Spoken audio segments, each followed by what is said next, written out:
आपण पाहताय महाधुरळा.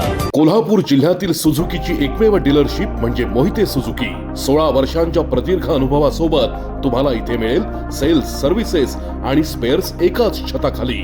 18% GST सह विविध योजनांचा लाभ घेण्यासाठी भेट द्या मोहिते सुझुकी, काळा नाका, कोल्हापूर. मोहिते सुझुकी, उद्यमनगर, कोल्हापूर आणि मोहिते सुझुकी, सानेगुरुजी, कोल्हापूर. आजच आपली गाडी बुक करून दसरा आणि दिवाळीचा आनंद द्विगुणित करा. नमस्कार, महाधुरळा युट्यूब चॅनलमध्ये मी गुरु बाळमाळे आपल्या सर्वांचं मनापासून स्वागत करतोय. कोल्हापूर महापालिका निवडणुकीत प्रचंड मोठी घडामोड आहे. महाधुरळा, महा ब्रेकिंग न्यूज. कारण आता महायुतीमध्ये मोठ्या प्रमाणात बंडखोरी झालेली आहे.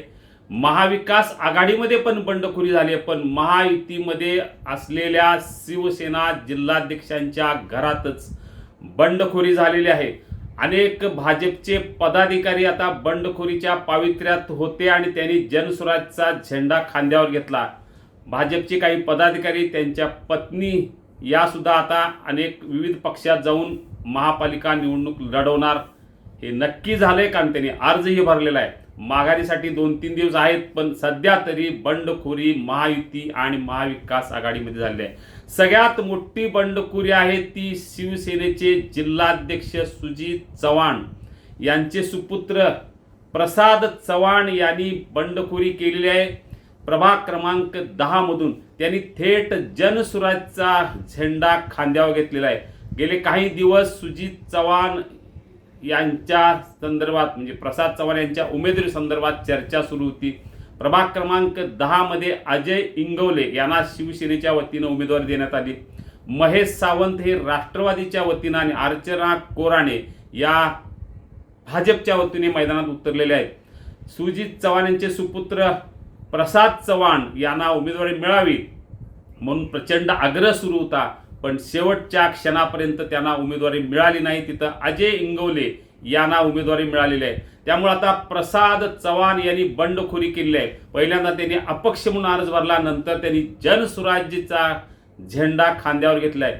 ही सगळ्यात मोठी घटना आहे महायुतीच्या दृष्टीनं, कारण जिल्हाध्यक्षांच्या घरातच बंडखोरी झाली आहे. आता ही बंडखोरी असणार की मैत्रीपूर्ण लढत असणार याचा निर्णय उद्या लागेल, कारण आता आमदार राजेश क्षीरसागर यांनी यामध्ये लक्ष घातले आहे. त्यांनी तातडीनं प्रसाद चव्हाण यांना चर्चेसाठी बोलवलं आहे.